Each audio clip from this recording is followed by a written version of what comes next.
जय हिंद साथियों, मैं हूं आपका अपना गणेश राणा। आप सभी का हमारे यूट्यूब चैनल में स्वागत है। पिछले वीडियो में अपन अनुरूपण विधि, यावतूनम तावत्यूनी वाला विधि, विलोकनम विधि, ठीक है, इस प्रकार के विधियों का अध्ययन कर चुके हैं। अगर आप उन वीडियो को नहीं देखे हैं तो मैं इस वीडियो के डिस्क्रिप्शन बॉक्स में उन सभी वीडियो के लिंक्स को डाल दे रहा हूँ ताकि आप वहाँ जाके उन टॉपिकों को क्लियर कर सकें। और इसी अध्याय में हम शुरुआती प्रश्नावली में अपन पढ़े हैं ऊर्ध्व तिर्याभ्याम विधि। तो यह जो अभी पढ़ने वाले हैं वह भी उसी विधि से रिलेटेड है, ठीक है। जैसे उसमें अपन देखते थे कि अगर पहला संख्या 2 अंक का है तो दूसरा भी 2 अंक का होना चाहिए था। पहला अगर 3 अंक का है तो दूसरा भी 3 अंक का होना चाहिए था। तो उसी प्रकार अगर हम इसको बीजगणित वाला जो आपको समीकरण दिए रहेंगे उनको यदि हम सॉल्व करना चाहें तो अगर पहला वाला पद यदि दो पद का है, पहला वाला बहुपद अगर 2 पद का है तो दूसरा भी 2 पद ही होना चाहिए। पहला वाला अगर 3 है तो दूसरा भी 3 ही होना चाहिए। पहला वाला अगर 5 है, सॉरी 5 वाला तो इसमें पढ़ने वाले हैं नहीं, 2 और 3 तक ही पढ़ने वाले हैं। मतलब कुल मिला के जितने पद हैं उतने ही पदों का अपन आपस में गुणा कर सकते हैं, ठीक है। तो जैसे हमारे प्रश्न में दिया हुआ है 2 पदों का, तो आपको पता है संख्या अगर मान लें, जैसे 1.3 में क्या पढ़े थे, दो अंक की संख्याओं का आपस में गुणा करते थे। तो सबसे पहले प्रथम पद को अपन गुणा करते थे, मतलब प्रथम स्तंभ को गुणा करते थे।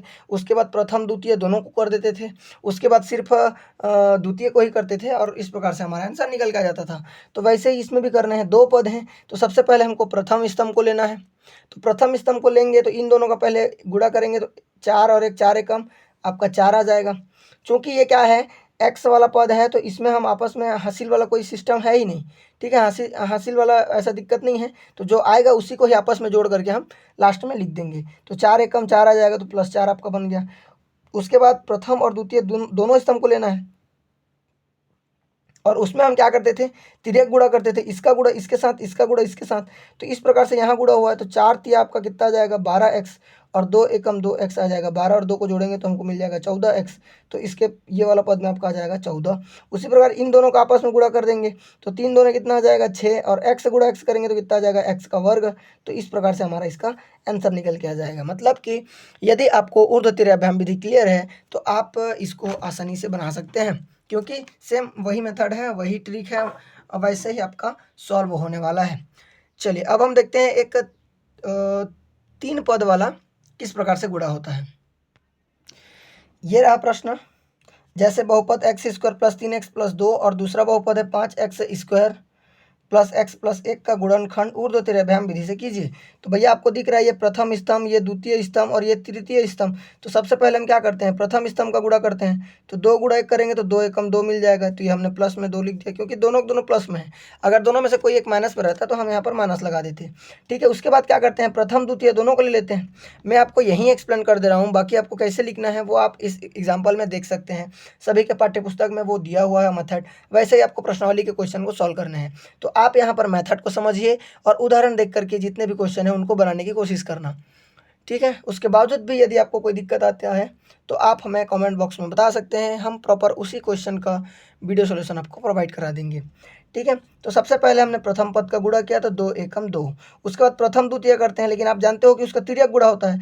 2 और x का गुणा करेंगे तो 2x आ जाएगा और 3x और 1 का करेंगे तो 3x आ जाएगा। तो 3 और 2 दोनों मिल करके कितना बन जाएंगे, 5 बन जाएंगे। तो हमने दोनों को जोड़ दिया, बन गया आपका 5x। उसी प्रकार आप क्या करेंगे, इसको इसके साथ कर देंगे, लास्ट वाले को इस लास्ट वाले के साथ और इसको इस लास्ट वाले के साथ और बीच वाले को बीच के साथ। तो भैया आप देखिए x² एकम करेंगे तो x² आएगा, ठीक है। 5x² दोनों करेंगे तो 10x² आएगा, ठीक है। उसके बाद x गुणा 3x करेंगे तो 3x² आ जाएगा। अब तीनों को जोड़ के देखिए, 3 10 13 और 1 14, तो 14x² आ जाएगा। तो हम यहाँ पर पूरा 14x² लिख देंगे। अब उसके बाद क्या करते हैं, हम तीनों को जब ले लेते हैं उसके बाद एक को छोड़ते जाते हैं, लास्ट के दोनों को लेते हैं। तो इन दोनों का आपस में गुणा करेंगे तो x गुणा x² करेंगे तो x की पावर में 3 आ जाएगा और 5 तिया करेंगे तो 15 आ जाएगा और x² गुणा x कर देंगे तो 15x के पावर में 3 आ जाएगा।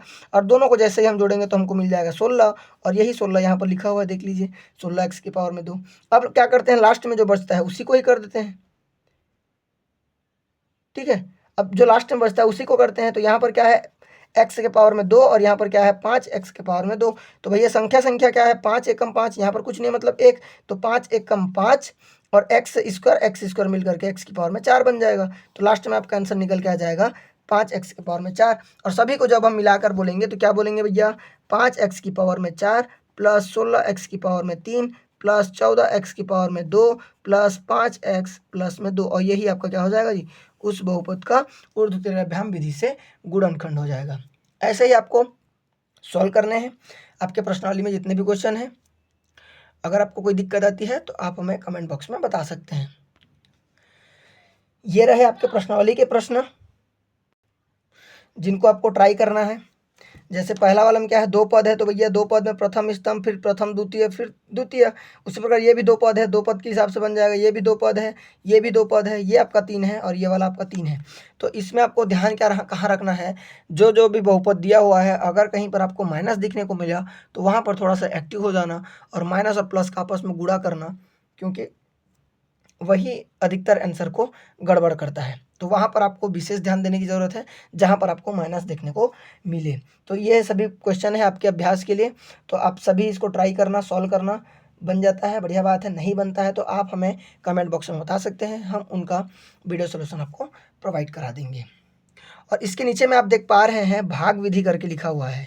भाग विधि इसका वीडियो मैं अपलोड कर चुका हूं, क्योंकि ये हालांकि 9वीं क्लास के लिए इम्पोर्टेंट तो नहीं है, क्योंकि एग्ज़ाम के दृष्टिकोण से 9वीं क्लास में इस टाइप के क्वेश्चन नहीं पूछते हैं, लेकिन आ भी सकता है, जानकारी रखना बहुत ज़रूरी है।